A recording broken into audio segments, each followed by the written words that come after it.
So, here you are, ready to feel better and start taking better care of yourself. But if you're like me, you like food and you don't like to exercise. I get it, that's me. Hi, I'm Wendy, and I'm going to share with you today 5 things that you can put in practice now to start feeling better and taking better care of yourself. You know, there was a time where I was so far down on my list of priorities that I was just going through the motions of life, honestly. I felt awful.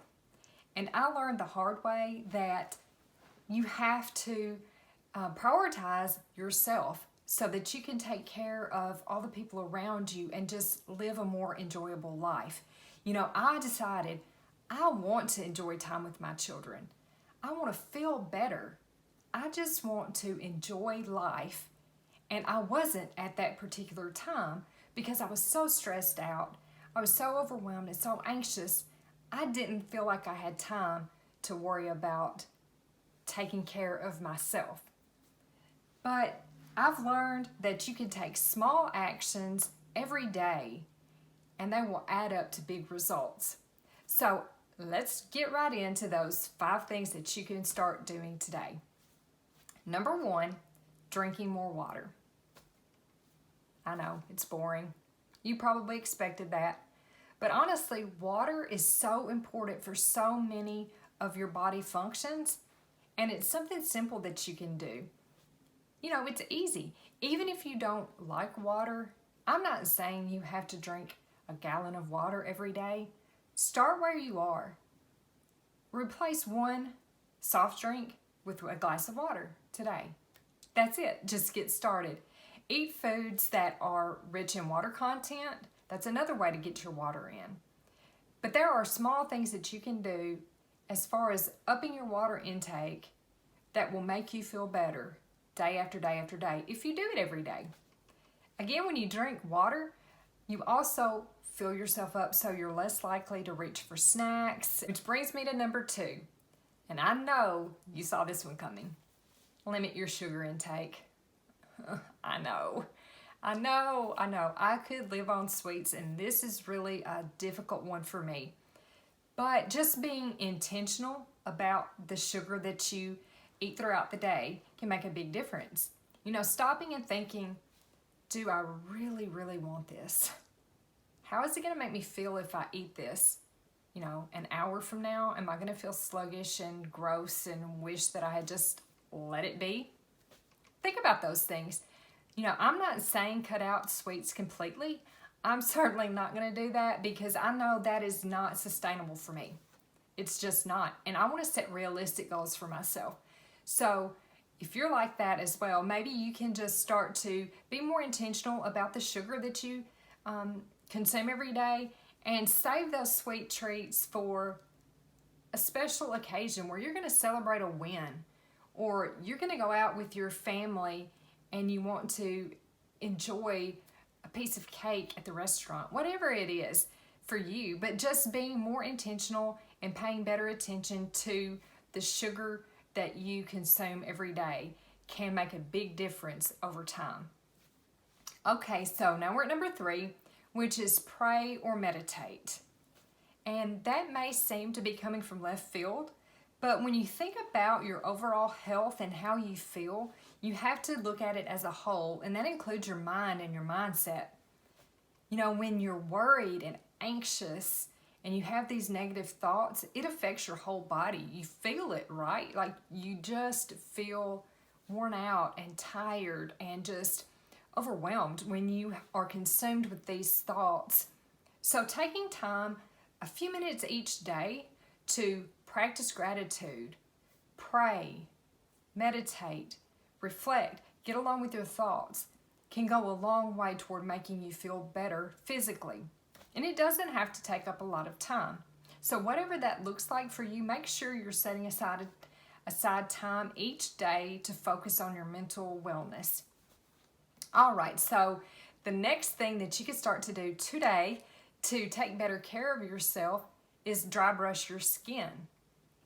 That may sound crazy, especially if you haven't heard of dry brushing, but basically you take a designed brush, it's a bristled brush that you actually brush your skin.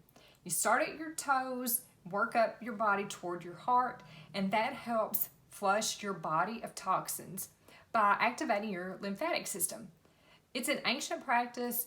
There are lots of benefits to dry brushing, but one of the most important, in my opinion, is that it does stimulate your lymphatic system, which stimulates your body to process and drain and push out toxins. You know, we're bombarded every day with toxins from all directions.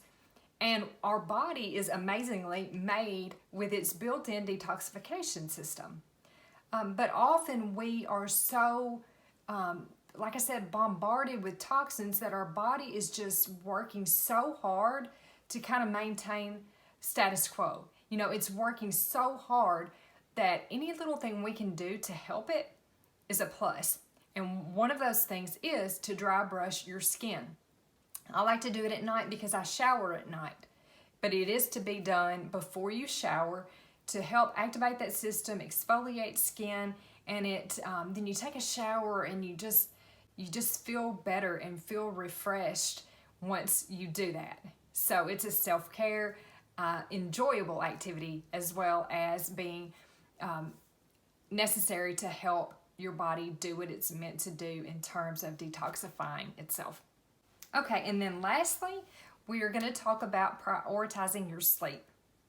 And I know you know that sleep is important, but did you know that poor sleep patterns are linked to things such as diabetes, obesity, hypertension, things that we don't want to have to deal with, right? So that's just another reason to put sleep in a priority position for you. So I realize that some people don't sleep well. Sleep just doesn't come easily for everybody. And there are things that you can do to help prepare your body for better rest at night. And those start earlier in the day. Did you know that even getting 10 to 15 minutes of sunshine every day can help get better sleep? That's because vitamin D from the sun plays a role in regulating your wake and sleep patterns, which is phenomenal. Just getting outside. While you're outside, go on a walk. Any physical activity will help prepare your body for rest when it's bedtime. I'm not saying you have to go to a gym for an hour, but even getting outside, like I said, walking around the block is something that you can do that will help prepare your body for sleep when the time comes. You can also work toward getting a regular bedtime routine. Not that you have to, brush your teeth at 9 p.m. every night, but that you have a routine that you go through to help get your body ready to wind down and relax to get prepared for sleep. Dr. Mark Wu, through Johns Hopkins University, has been involved in some studies that show that contrary to what used to be the popular thought, your body is actually very busy working at night while you sleep. There's lots of things going on that you might not realize. Tissue is being repaired. Your immune system gets a boost while you rest. There are lots of things that take place during the night that would make it so important that you are sleeping so these things can be taking place within your body. Cell restoration, all these things that are going on when you sleep. So making sleep a priority is very, very important just for how you feel and your overall health. So that about wraps it up. Let's run back through those 5 things real quickly, okay?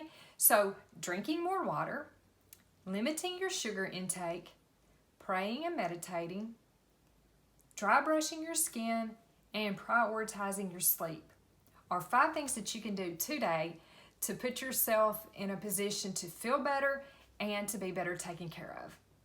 I hope that you found value in this. If you have, go ahead and hit that subscribe button, and I'll see you later.